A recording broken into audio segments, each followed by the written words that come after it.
Hello everyone, time for a new JavaScript show. Let's continue from where we left last time, starting with our Firefox session and sticking it through the left side. Then we will navigate to geek4geek.org. But before continuing, let's open our favorite note-taking app, which is VS Code. And did you remember or recall where we have been last time? Definitely in JavaScript, but in what topic at JavaScript? We will see it again. Because I also used to forget.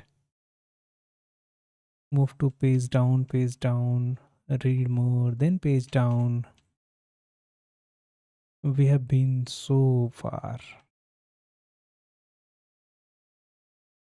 Now we have to study validators, form validation and email validation. Uh, Seems like that we kind of already learned it. The email validation.js. We are validating the email inside a form using a regular expression. Let's see, is that the same thing? So JavaScript form validation is a way to ensure that the data user enters into a form is correct before it gets submitted. This helps ensure things like email, here this one, passwords and other important details are entered properly, making the user experience smoother and data more accurate. First step to get the user's value entered in form field. Okay. This is done using document.form.reg form, which refers to the form with the name reg form. Second is data validation. Data validation is name validation, address validation, email validation, password validation, and course selection validation. And we have some basic checks. For example, the name isn't empty or doesn't contain any number, address isn't empty, or email validation, it include the at the rate and some things in front and something in back. Checking for specific the domain more than 2 character long, etc. Password validation ensures that the password phase isn't empty and the password is at least 6 characters long.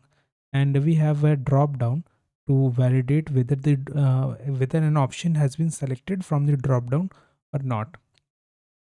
If there is any error, an error handling need to be present. Okay. Submission control. If all the validation check pass, the function returns true, meaning the form can be submitted. Okay. If not, it returns false, stopping the form from being submitted. And now is the focus adjustment. The form automatically focus on the first field that has an error. Okay. Now we have a registration form with HTML, CSS and JavaScript for it. And here we are seeing that we have a different types of validation in it. Let's try to replicate it using our bare metal code runner, starting with JS test.01js, in which we are going to paste this JavaScript file. I don't know whether the copy is copied or not. Copying it, pasting it.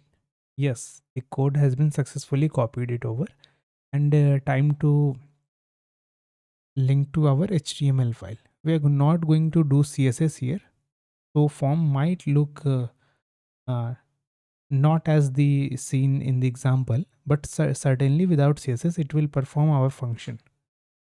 Okay, but don't forget to link our JavaScript. So we don't need a link to CSS, but certainly we have to link source script uh, test01js, and let's go live with it. And here is our form. So here we have a name validation. Let's try what the code was actually checking for. So for name, we are getting the name via document.getElement by id name.value.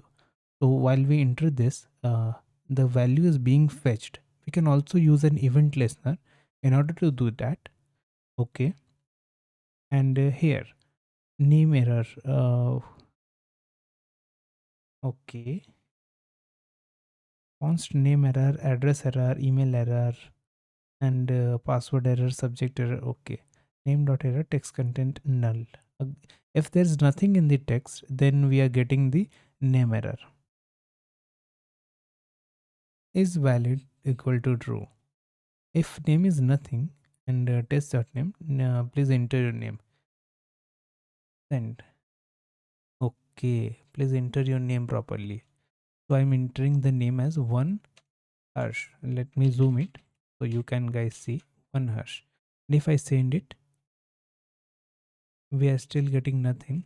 If I enter the Harsh, let's see whether the error for the name will be vanished. Okay, yes, it did vanished. Okay, so what we are doing is defining a div here. So if you install an extension called pesticide, what it will do, it will show all the div. So there we have a hash and there is a div which is currently hidden. If I enter some random name, then we get, and then the div got expanded and it says that please enter your name properly. So we have predefined a div, name error, address error, and we are filling the text contents if the error is caused in the if the error is suspected if we submit the form.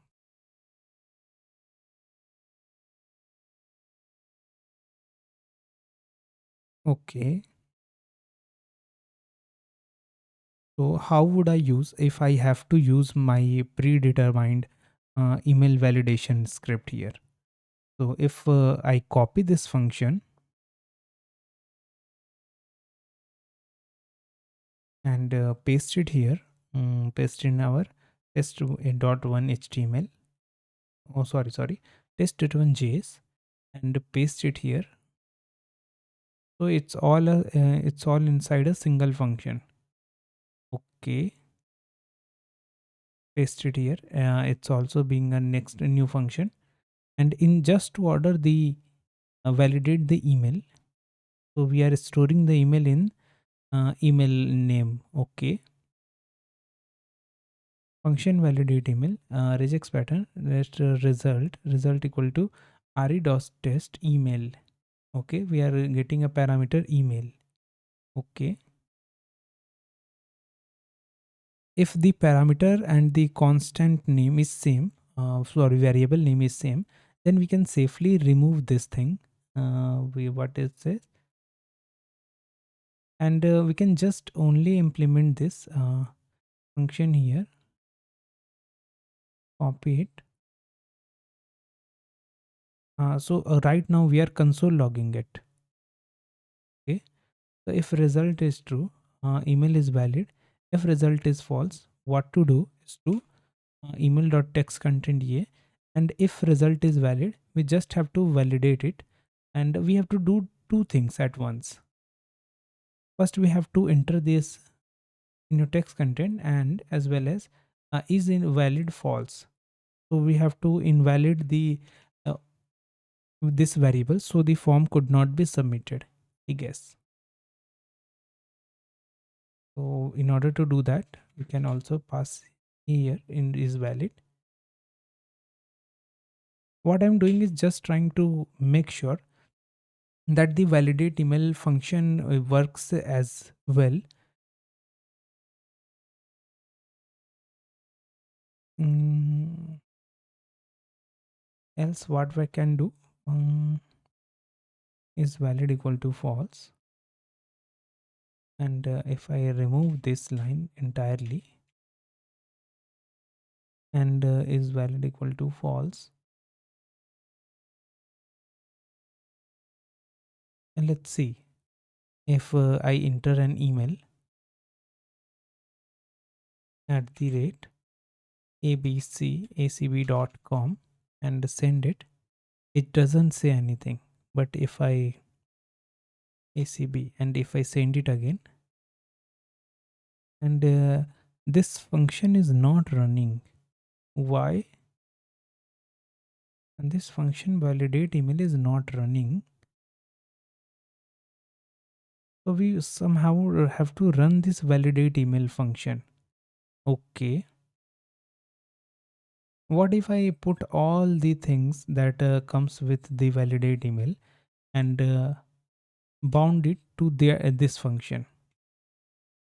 Because after just after the click of button, this validate form function is running. So if we copy the content over, then certainly it will run. And yes, we are getting an error. And if I correct the password, then I should not be get an error. And this is how we can implement the function. If we implement our own copied geek for geek function to another copied geek for geek function. That's all. And I think we get it. Okay, send it. Yes, we have selected it. So I'm very sure that you guys have now understood how this code is working. I duly request you to check that code yourself and see how it actually works. So we have different types of form validation. Some is client-side validation. This is done in user browser before the form is being submitted. Provides quick feedback to user, helping them to fix error without sending data to server. And we have server-side validation. Even though client-side validation is useful, it's important to check the data again on server. This ensures that the data is correct if someone tries to bypass the validation in the browser. Form validation using jQuery. What is jQuery? We have validated a simple form that contains a username, password, and a confirmed password using jQuery.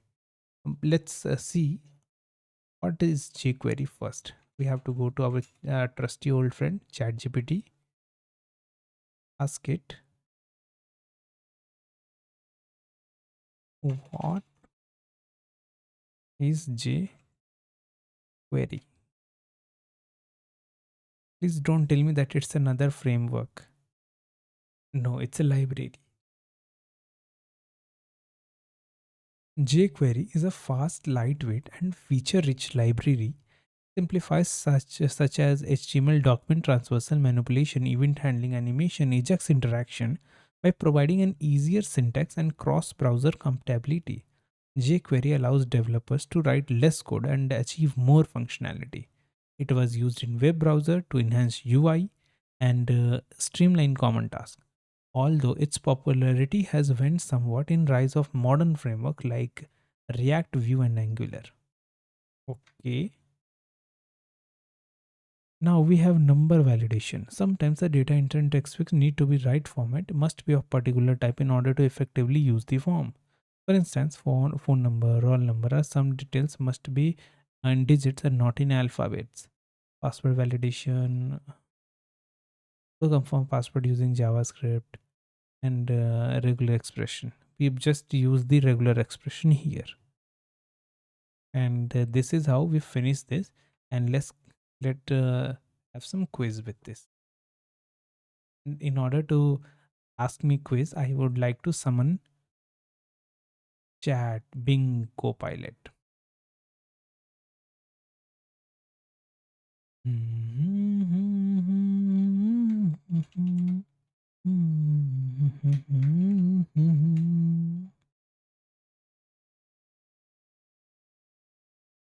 Ask me which attribute is used to ensure that a form will must be filled before submitting. Okay.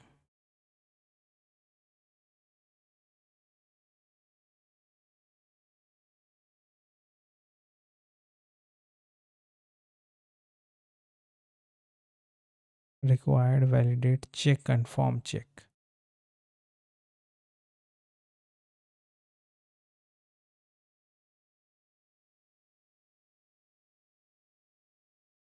I think validate.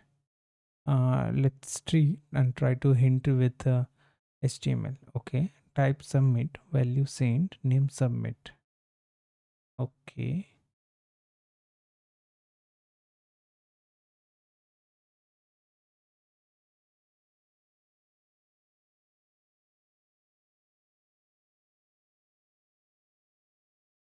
Return validate. I'm going with validate.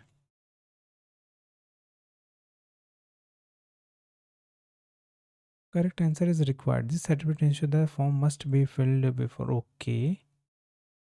Okay. And JavaScript can be used to validate form data on the client side before it is sent to server. True.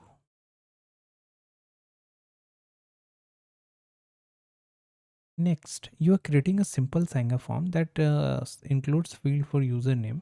You need to ensure that the username is not empty, the email is in valid format, and the password is 8 chars long.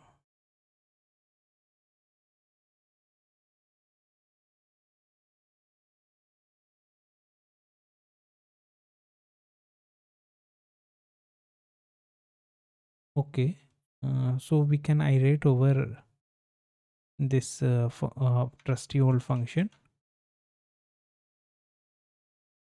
So function for the validation of email is this, and if I copy it over, okay, sorry, I missent it.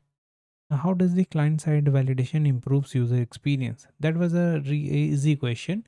That it shows the interaction with the website in real time. Hence, the user experience can be enhanced. Full implementation. Okay. Username trimmed or is a push message. Okay. Error message is an array.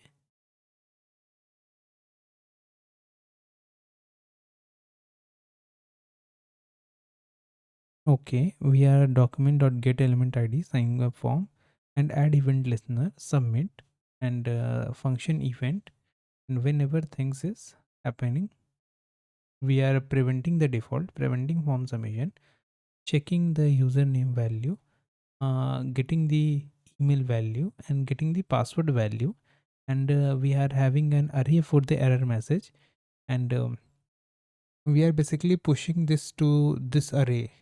Okay, then if the array length is more than 0, then we are actually giving this output to where joined as br, but where is br, where is br? Okay, let's copy it and let's try to run it. We are doing our text.html, deleting everything. We are going with a boilerplate, and in our body we are actually pasting this stuff. One second, I think I pasted it in wrong position. Control A, delete, starting with boilerplate, pasting it in between body, and let's see. Yes, we have a username. Suppose I'm entering username, entering a random password, sign up. So we are getting a pop-up. Please enter an email address. Okay, try to enter sign up. Password must be 8 characters long. Not now. Okay. So let's try to understand this code again. So we have a form with ID sign up form. Okay. You have a username. We have which is type text. Okay. Now we have an email. Okay. Label for password. Then we have a paragraph which is a error messages and which have a style of color red. So this is a paragraph. Okay. And now we have functions. Function for validation of email. Okay. Document dot get email id sign up form add event listener submit function. Okay, prevent default. So whenever we clicking this button, we are actually preventing the page from reloading. Okay, and now const username, we are getting the username from the username id, this box. Okay, storing the email with this box and storing the password from this box.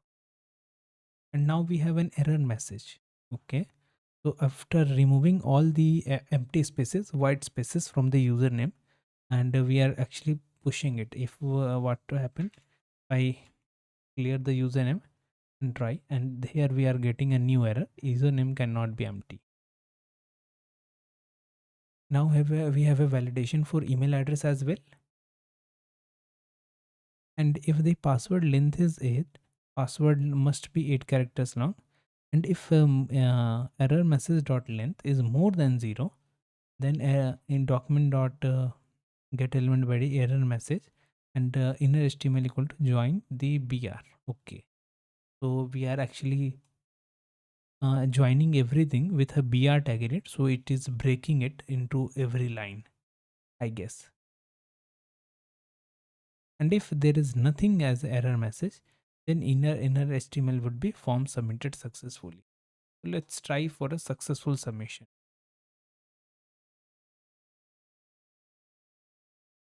Okay, what should be form submit? Okay, and this is how this thing works. Let's move to the next one, email validation. And we are just like clock, we are round and back to the same thing. Approach one, which is regular expressions. I think we've seen enough for this. Next is not like a regex accepting every character. Okay, we are still using regex.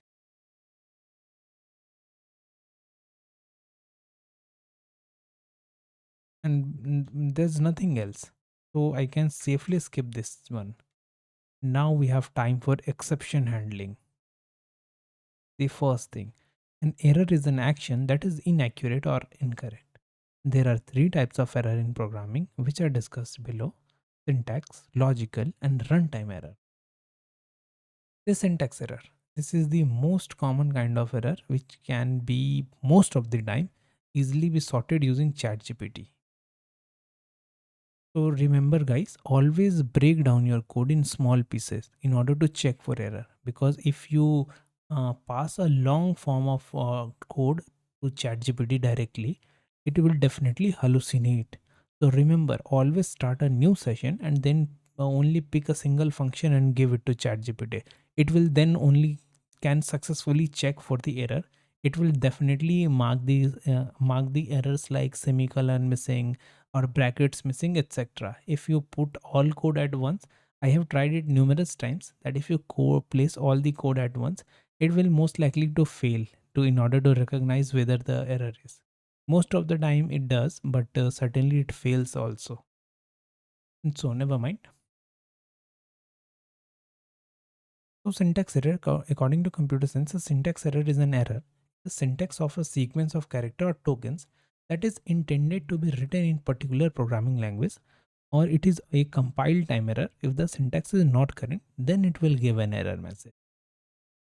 As the syntax is not correct of the JavaScript, it will affect only the thread that is under the JavaScript. The rest of the code in other threads get executed as nothing in them depend on the code containing the error.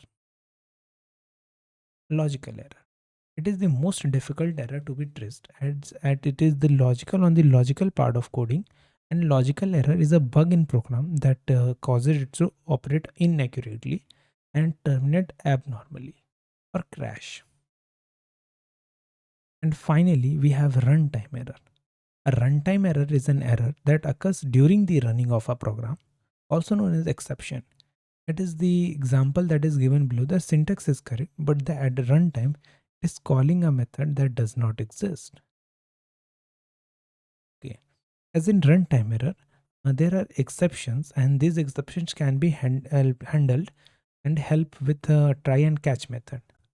The try and catch method in JavaScript, uh, and finally to handle the exception and uses the throw operator to handle the exception. They have the main code to run, and in catch block, if any error is thrown by the try block, then it will be caught and catch block will execute. If finally block will always occur even if an error is thrown. So we already know what the finally block does. That's nothing new here. Okay. In this example, use finally method will always execute unconditionally after try and catch. Okay. So we are throwing an error, do not divide by 0, and the finally block will always execute no matter whatever the things that are. Okay, let's copy this and have some questions with Copilot. Okay, I'm sorry. First we have to go to this quiz me prompt, so it automatically generates a prompt for us. And after copying the prompt, we have to visit ChatGPT and paste it, and then we will have our questions.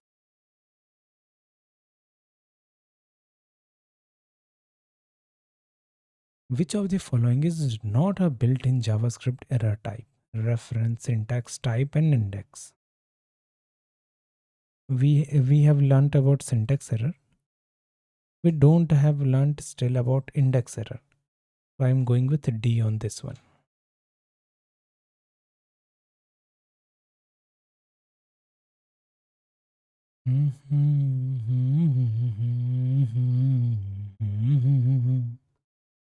Try catch statement can be used to handle exception and prevent your code from crashing.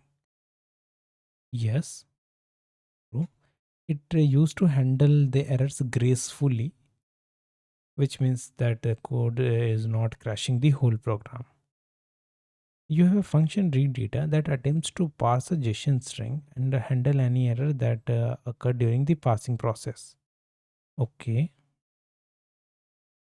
Implementation. So what we will do, what we already did, pasting the code here and write the read data function to pass. Okay.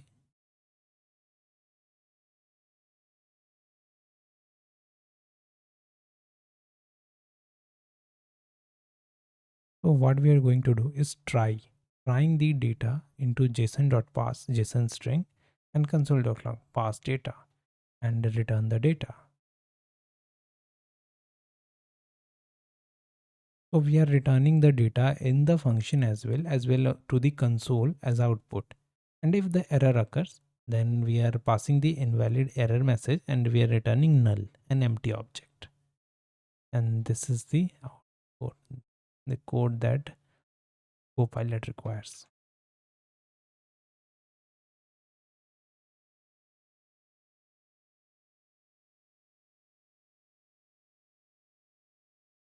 Next, finally, block in try catch statement is executed after try and catch, regardless of whether an error was caught. Typically used for cleanup operations. More questions.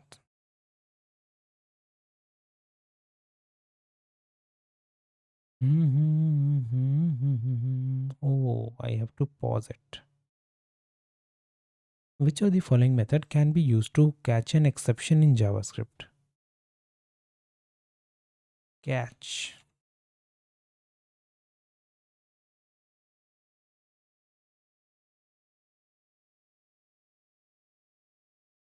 Throwing an exception is using throw statement can include a custom message. True. Ask me tough question.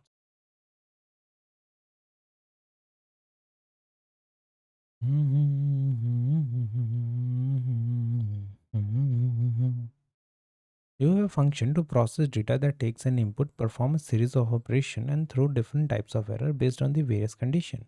You need to handle these errors gracefully and log meaningful message. Okay, the input is null or undefined, throws a type error. One second. Okay, you have a function to process data that takes input, perform series of operation, throws different types of error. Okay.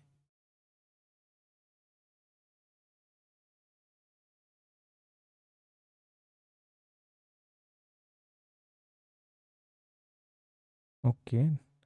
Or I can simply copy it up to here and take it to ChatGPT. I kind of know what the code should look like, but I actually don't possess the capability, or should I should try. Let us first check the what is the output for the code. If input is null or the input is undefined, input cannot be null or undefined. If input type of input is not a string and type of input is not a number, the input must be a string and number.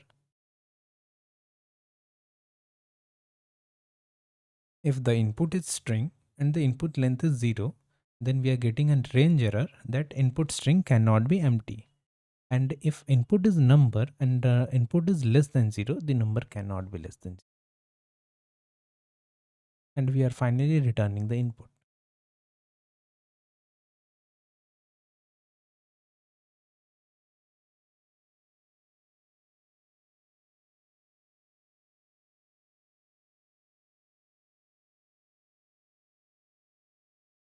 And here we learned a new word, meticulously. What does it mean? Mom, what does it mean? In a meticulous manner. Okay. Showing or acting extreme care or concern for detail. Meticulous. Okay. Careful. Careful and precise.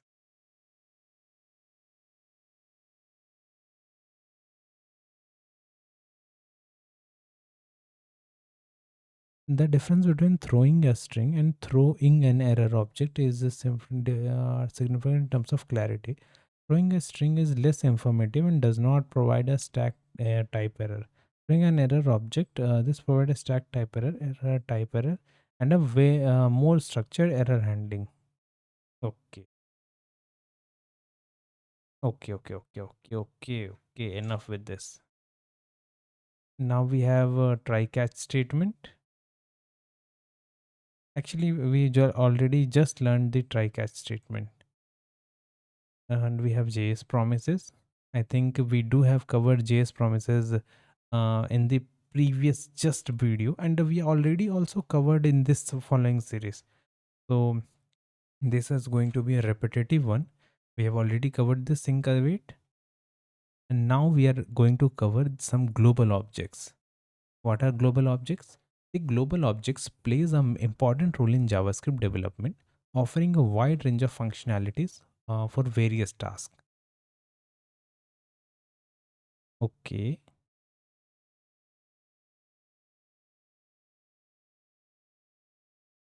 Encoding and decoding URI and URI components is usual task in web development when making a GET request to an API with query parameter. Many times construct a URL string with query parameter in order to understand it. The response server need to decode the URL. Browser automatically encode the URL that it converts some special character to reserved character and then make the request. The space character is either converted to plus or %20. Okay. Yes, it is. So go to www.google.com. Let's do it practically. Going to google.com and we have to search for geek for geeks. Okay. So it will certainly give them some organic search. So let's do it for them. And it doesn't matter if I zoom it or not. But now we can say that geeks plus for plus geeks. Okay. Yes. The browser converted the spaces into plus or percent sign automatically, and there are other special characters. Converting each of them by hard code would be tedious. The JavaScript provides the following function to perform this. Encode URI function. Okay. Suppose if I copy this, open a browser console by pressing F12. I think this size is good enough for you all guys. Let's go to console, and if I type what we have to type, encode URI, okay, and we have to paste this. One second, I think we should pass it as a string, and what we get, we're still getting the same thing. Okay,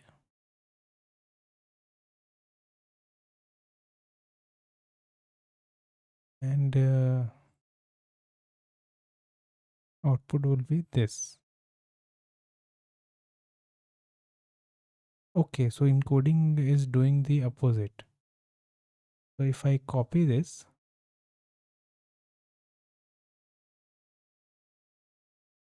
and encoding the same thing, and yes, now we are getting the percent 20 percent 20. Okay,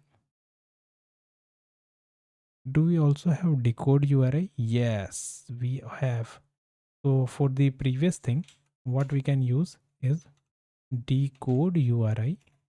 Okay, copying this, making a string, and pasting the previous value with our clipboard. This was the previous value, and decoding it will giving the output with plus and plus. So for this following case, it is outputting the same. I don't know why.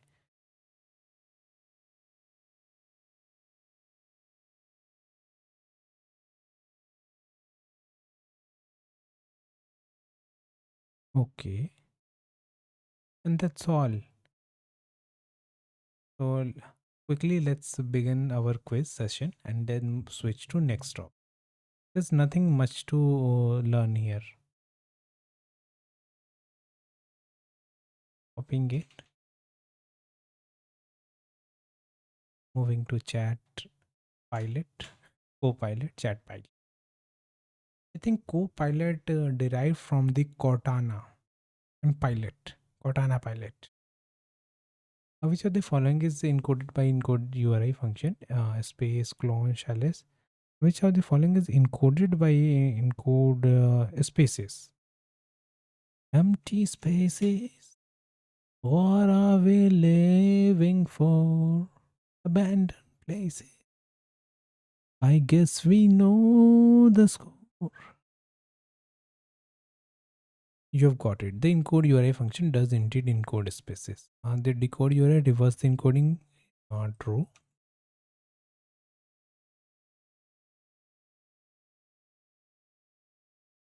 Next, you have a URL that includes special characters and need to be encoded for safe transmission. You need to encode and then decode.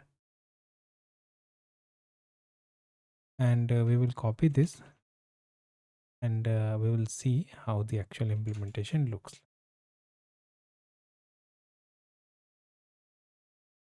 You can use the encode URI to encode URL and decode URI to decode it. Thus, we have a URL, const encoded URI, encode URI, okay, and console dot, okay.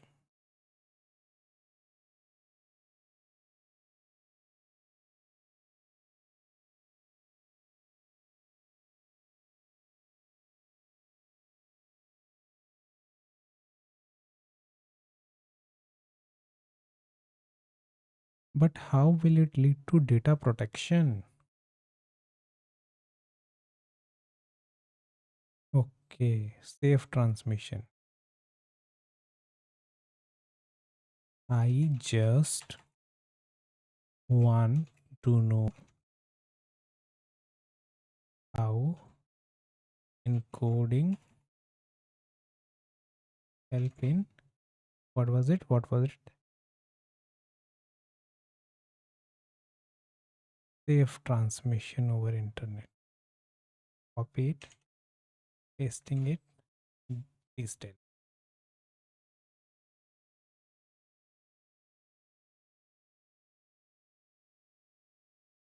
Okay.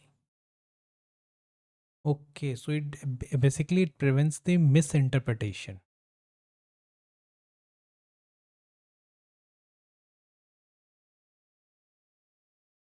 Okay. So again, in the integrity section, we are also reading as a, we are also understanding it as a misinterpretation. Next is avoiding error. Okay. And we have security. Okay. Okay. The encode URI component ensures that the input data is treated as data, not the executable code. Okay. And finally, we have compatibility. So basically, two to three things: security, compatibility, and most important, URL safety, misinterpretation, prevention of misinterpretation. And that's all for this. And move to eval method, basically evaluation method. I kind of know this. It is now considered deprecated, so it is not going to use anymore.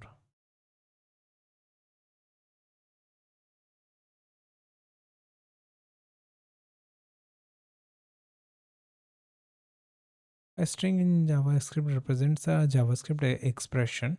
Actually, we do have an eval method in Python as well, as per I remember, which is used to do some functions. Let me just recall it. Do we have eval method in Python? It. Yes. Yes, yes, yes, we do have.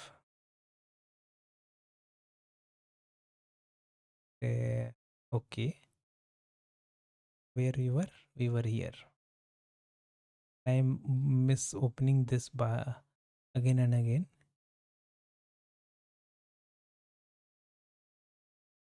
And this eval is doing the same thing that the Python was doing. We are actually evaluating the string, because after putting the quotes, it becomes a string, and still the expression is going to be evaluated.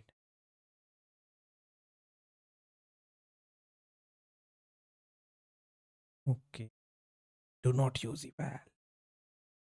Security risk. Evaluated code poses security vulnerability. Performance impact, readability issue, strict mode compatibility, and alternatives. Uh, let's some quiz about this. But before quiz, I would just request you guys, hydrate yourself.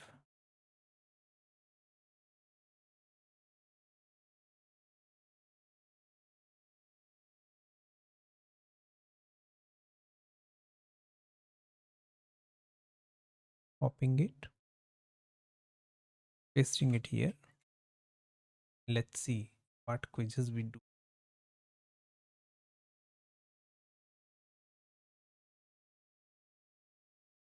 Evaluates the string of a JavaScript code. C. For a long time we haven't answered C. Now this is the answer. Using eval function is generally considered safe. False.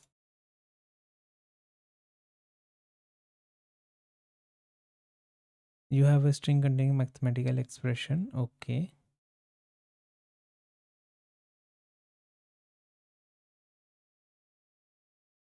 I think I can simply answer it here. Okay. First, we have to return something. Return eval answer. Okay. And before returning it, we have to write eval answer would be eval expression. And let's see if we're done with this.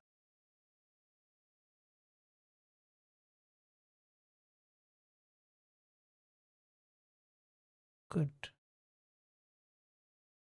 And if we're trying to evaluate this, so function return plus expression. Use the function constructor to create a new function that evaluates the expression. Okay, const function equal to new function, return plus expression, return function. The function constructor create a new function that evaluates the expression.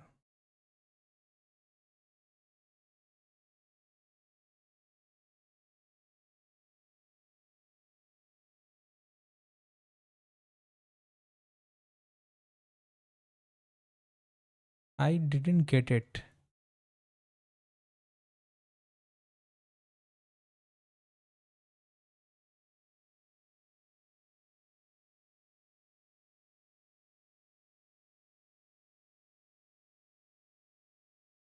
Const function equal to new function. The line creates a new function. Essentially, it wraps the expression in a function that returns the result of the evaluating expression. Then this calls the newly created function, which returns the result of evaluating the expression.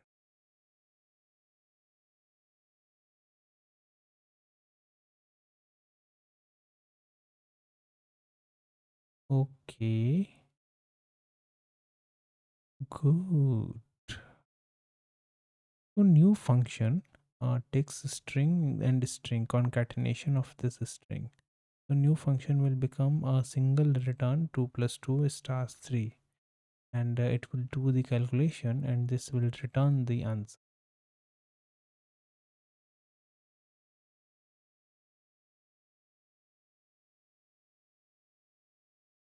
And it was a marvelous explanation.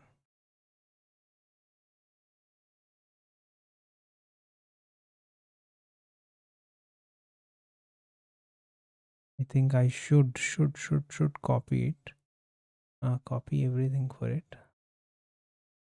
But how could I? There's not a single way to copy it.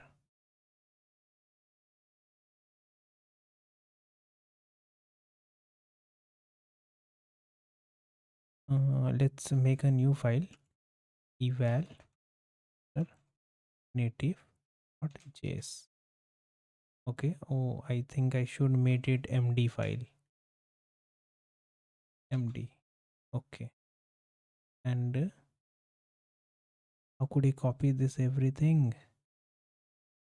May wait by this type is down, copying it, pasting it over.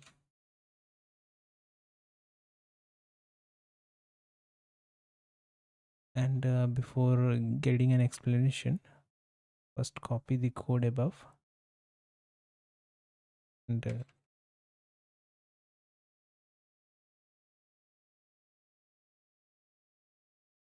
writing the JS thing.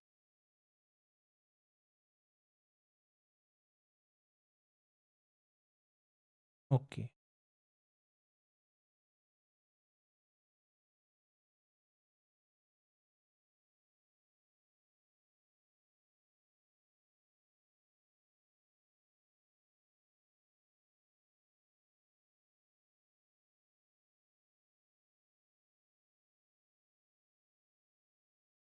We have to do the same thing here.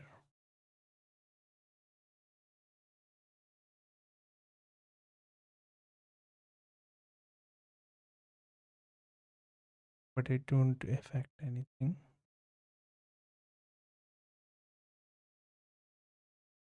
Never mind. I'm not going to bother with it.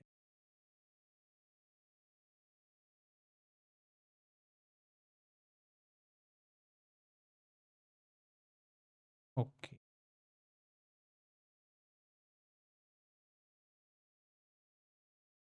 Good.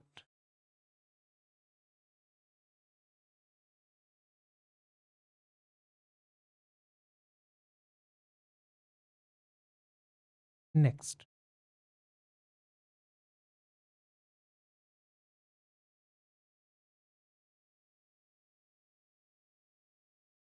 global this property. In JavaScript, this keyword refers to the object that is currently executing a function or method. Its values determine how a function is called. This typically represents the context in which a function operates, allowing access to the property and methods of its containing object. So now what's this? In JavaScript, this keyword refers to the current object in context. Okay. This is not a variable, it is a keyword. You cannot change the value of this. Okay. So for example, if used in method, it refers to the object in global scope, it refers to the global object. So this keyword refers to different object depending on where it is used. When used within a method of an object, this points to that object. When used by itself, this points to the global object. Within a function, this points to global object. And if a function is in a strict mode, this becomes undefined. Using this in a method. Okay. Okay. Using this in a function.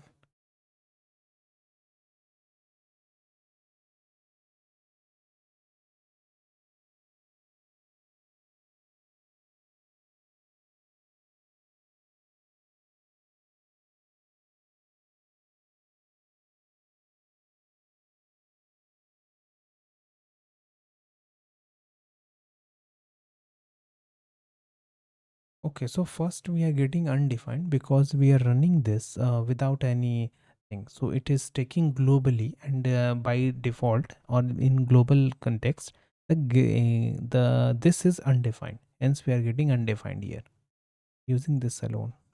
So we are outputting or getting nothing. Implicit binding.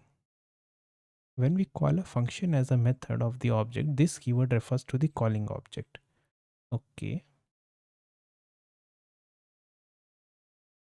Okay. This dot h ram. Okay. Explicit binding. Azure verify dot call. We are calling this function for person one, and now the this is binded to this person, this thing, and now in this case this is binded to 16, and default bounding is global bounding. And now we also have an arrow function bounding. And in arrow function, we do have some, we have learned something that arrow function don't have a special character. What was it? Let's see. Control F. Arrow functions do not have their this context, and hence it is undefined. The precedence order of this keyword: bind, call, apply, or object, and then the global scope.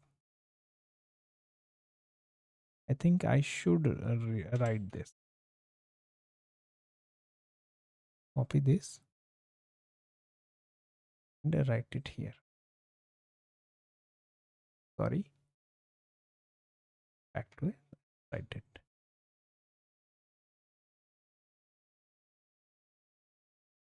First, second, third, and finally fourth. Okay. And I'm very sure that if I ask some practical questions from the Bing GPT or Cortana pilot, Cortana, Unana, mm, coding problems, tricky ones. Let's see whether we are going to fall for the trap or pass. As the value of this refers to inside regular function in the global scope. D.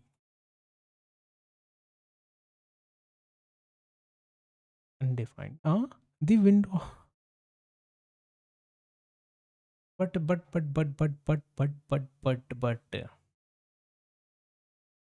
let's fight with Copilot. For the previous question, my answer regards to Node.js environment, not browser. Okay. And for this question, let's first see the question itself. Coding challenge: you can have an object with method that log the value of this. You want to ensure that the method always correctly refers to the object if even if it, oh my god.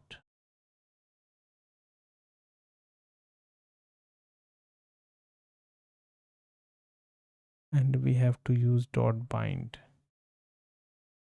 And I think we already learned about the bind method here. bind, the bind method. When using the bind method, the first argument sets this context. Okay? By passing null, you indicate that the function does not rely on a specific this context. uh,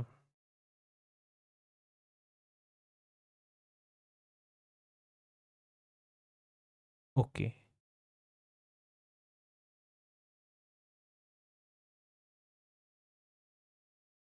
For the current question, we can use dot bind with null as the first parameter.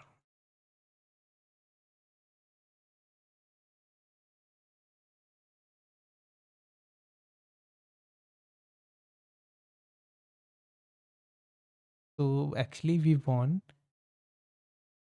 and now for current even buying, ensure that this always point to, I can, okay, bind to the my object. Okay.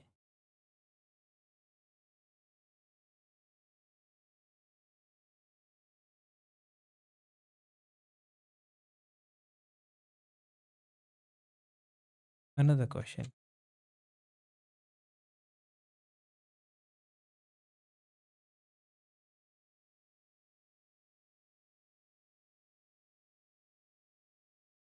You have a car class, tracks the car speed and has method to accelerate and brake. The accelerate method needs to increase the car speed by certain amount and the brake should decrease the speed. Additionally, you want to log the current speed every second. Implementation. Write a method start logging inside the car class that logs the current speed every second, ensuring this always refers to the instance of car. Okay, so it's indeed a tricky one. Ask GPT what we have actually do here.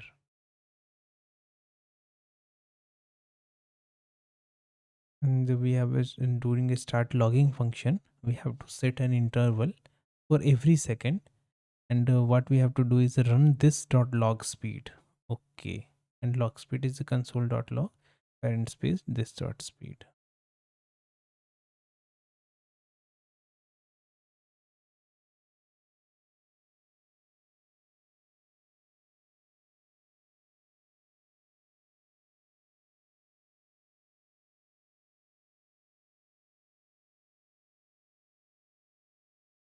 We have predefined the log speed function. We just have to call it using dot bind method. Okay, and we are using the arrow function because arrow function does not have any this, so it will automatically get binded to this car class.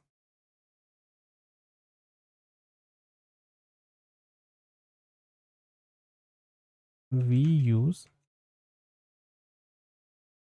I used arrow function because it don't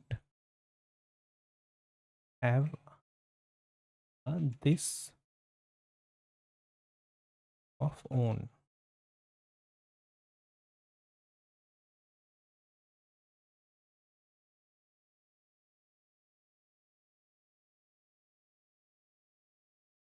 Okay, now not another question, but after just 3 websites or web pages, we are going for a break, or we are going to finish this video and we will see or meet again in the next one. So I was too excited to pause the video here. I don't know why, but I'm just, and it's already been 1 hour almost. And let's see, JavaScript global variables can be accessed outside any function or block. They are declared within the window, object, or outside any block or scope. Okay. And that's all. I don't even need a quiz for this. The only single line that actually hit, that is worth reading, was this. Let me again recall it. This one. A variable declared without a keyword is also considered global, even though it is declared in the function. So here, let course name is geek for geek, and hence it will become a global variable. That's all.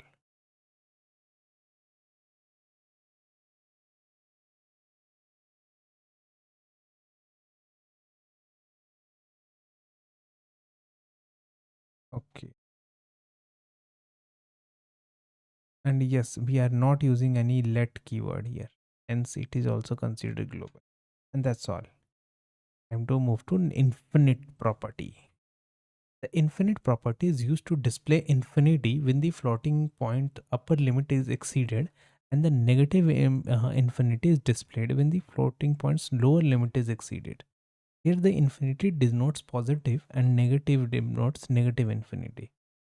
Also the upper limit of this and lower limit is this. Syntax is simple, writing infinity.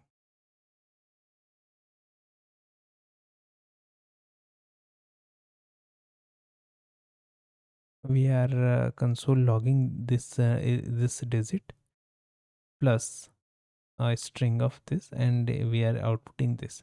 We are getting negative infinity and positive infinity. Okay, and that's all. And quickly quit to undefined and undeclared. This one must be god topic. This article will give the idea of undefined and undeclared variables in JavaScript. It also helps in discussing the difference and understanding of through different examples.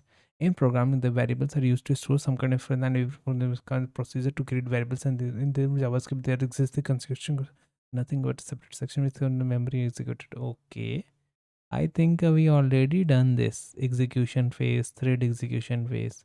No. I what we recalled is heap and call stack and heap memory. Okay, undefined variable, let x dot. Okay, in memory allocation phase, JavaScript will scan all the variable and functions in the code. Here we have only variable x in the entire code, so it will get space in memory, and undefined will be assigned to the each variable, only x in our case. In code execution phase, in the first line of code, console.x is written. Now JavaScript will search for the variable in memory, and if it found, the JavaScript engine has not encountered any line, and hence the undefined will be printed. In next line is then the undefined will be replaced by 5, and we have undeclared variable. And if the variables that does not exist in memory is called undeclared. Okay, so the variable that does not exist in memory is considered undeclared. Okay, and execution of program will be as follows. Memory allocation, okay. So if something is undeclared, so it will not get any memory allocated, and it will throw an error. We do have practical illustration. I don't know whether should I play this or not. I think I'm fine and not playing this. And just do the quiz. Quickly do the quiz.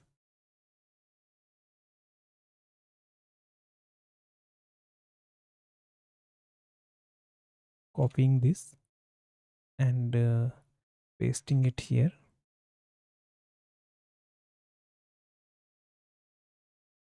Mhm.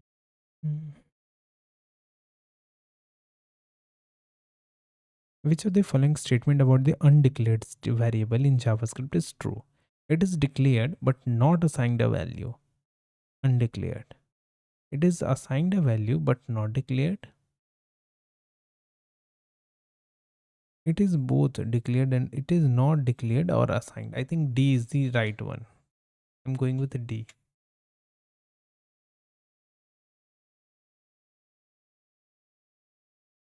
Actually, the correct answer is B. It is the assigned a value but not declared. Okay.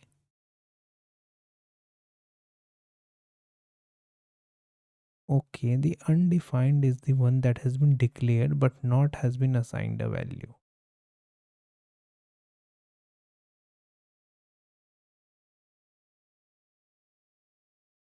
It has assigned a value but not declared.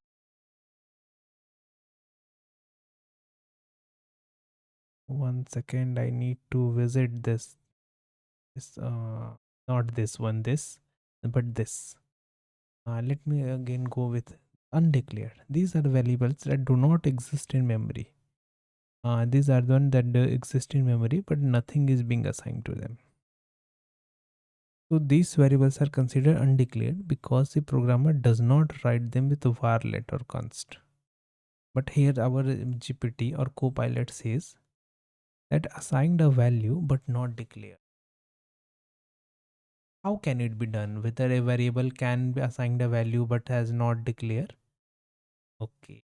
And let's move to next one. If we try to access them in code execution phase, then JavaScript will throw a reference error. Okay. JS will throw a reference error for these kind of variables. The variables are considered to be undefined because it is assigned by JavaScript to them. And if we try to access these variables, we will get undefined as well.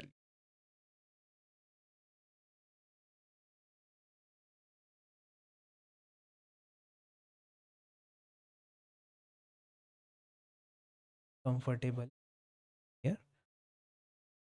And that's the reason why I am trying to quit or complete this stream as soon as possible. Consider the following code snippet. What will this log? Console.log.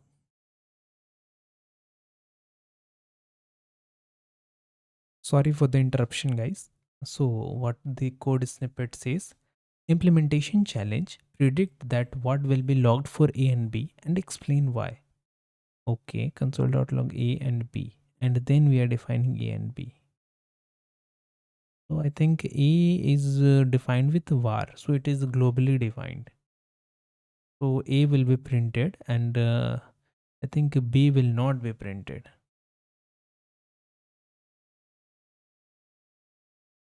So, A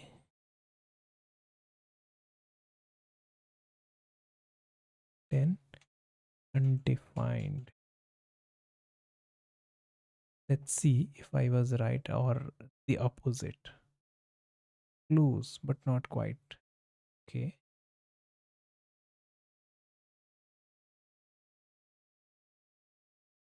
Console.log A will log undefined and console.log B will throw a reference error. Cannot access B before initialization. Hoisting variable var are hosted on top of their scope, which means that the declarations is moved to the top of function. However, the assignment remains in a place. So A is declared at top but remains undefined until the line where is assigned. Okay. So we do have something written here about this var.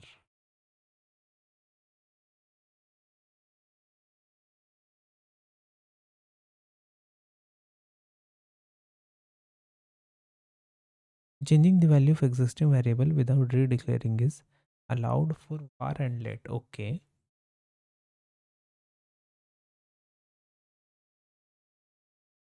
I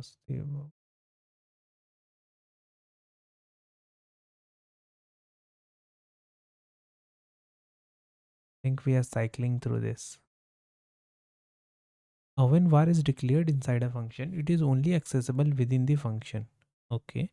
Both let and const are block scope, meaning they are only accessible within the block they are defined in. When let or const are declared at top level of the script, they are not added to the global window, where the var declarations are top level.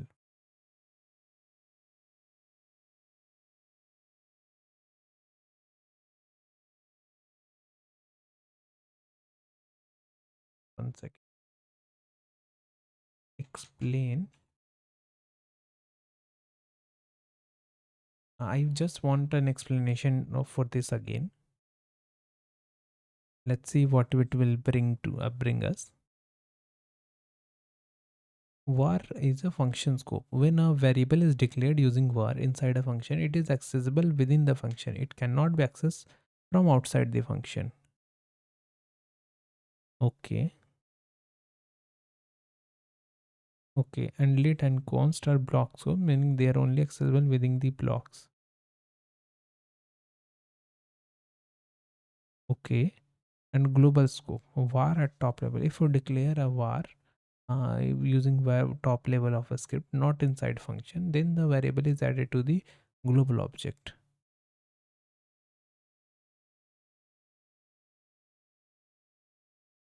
Okay.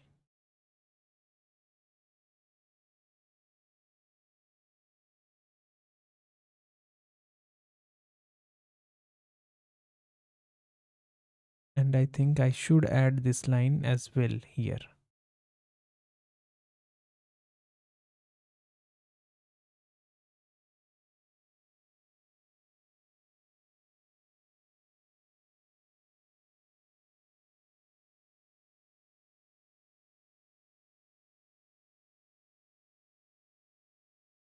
Which means a declaration is moved to the top of. One second, I missed the important bit.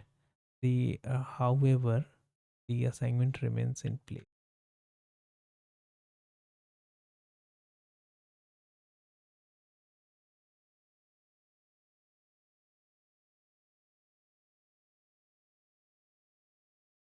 Next.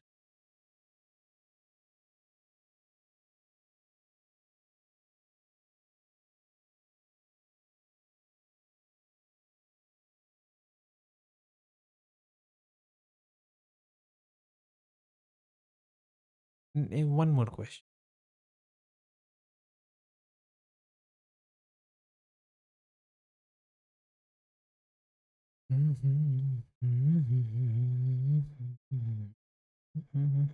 Okay.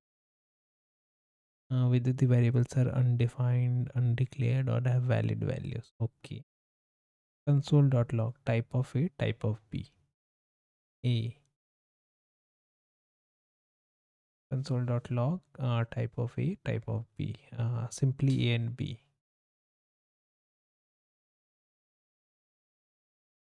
What is undefined?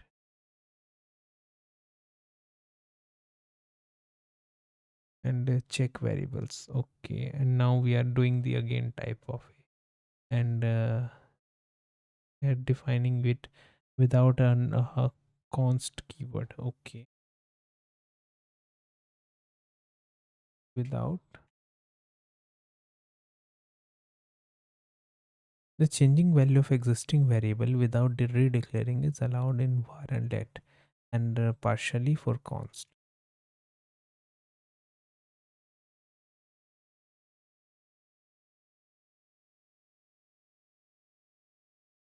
And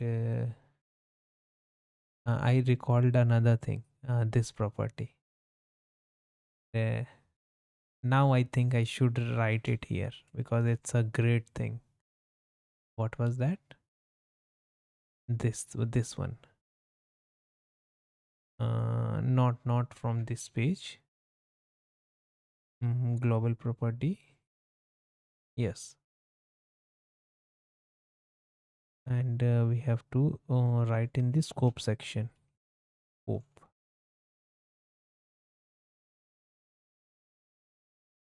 Scope. Yes.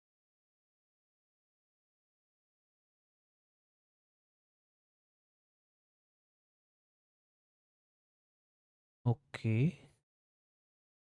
So as per the following question, this is without defined without using any keyword. So it will be considered as global. Okay. And I just a type of A. What will the type of what is type of undefined says? Okay. Let's run our test file.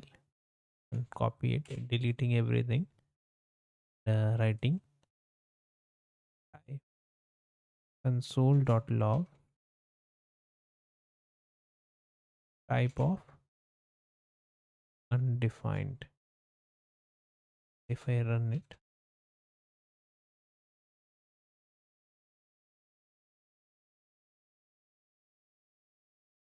undefined. Okay, so it will output undefined. Then it will also output console.lb. It's a global, so it will output whether a reference error or because it is block scoped, reference error. And then it will output console.log a. It will output 1, and b will output 2, and type of a is still output undefined, and the type of b will output, because it is block code, I am very sure, undefined. Let's see.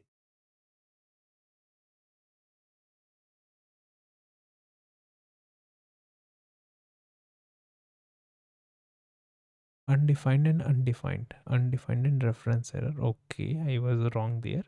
And it logs 1 and 2 as we already said, and after that it logs undefined. Undefined, it was true, and it logs number. Okay. Explanation. A type of a, due to hoisting, var is known but uninitialized, hence undefined. Okay, that why I was correct here. For type B, the B is undeclared at this point, but type of safely returns undefined. A and B after assignment is assigned bin with hence the output is giving us the output as usual. And console dot type of a logs to undefined because a is function scoped and does not exist globally. Okay, so we have just seen that var are hoisted to the top of their scope. We have to recall it that their scope, not the global scope. Okay.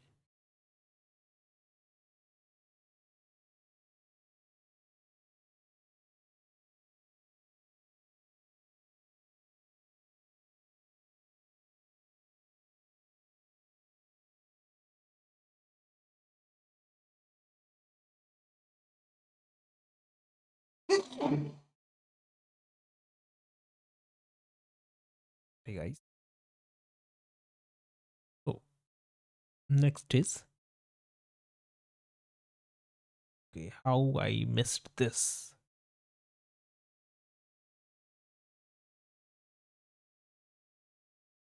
One question, one more question.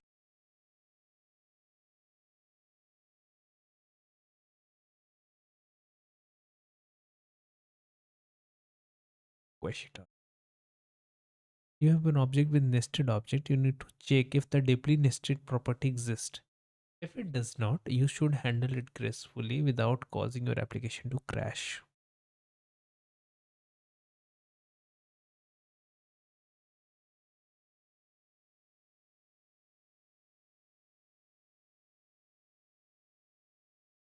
I am not going to. Actually, I didn't understand the question at all. So we will ask our trusty old friend to solve for us, and we will see.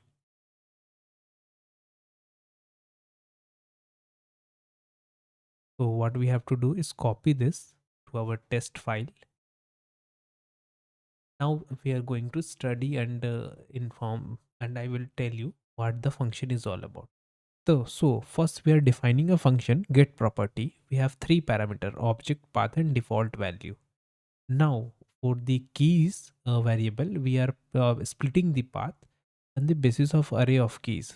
Okay. So are we splitting using full stop? Okay. And let's current equal to object. For a const key of keys,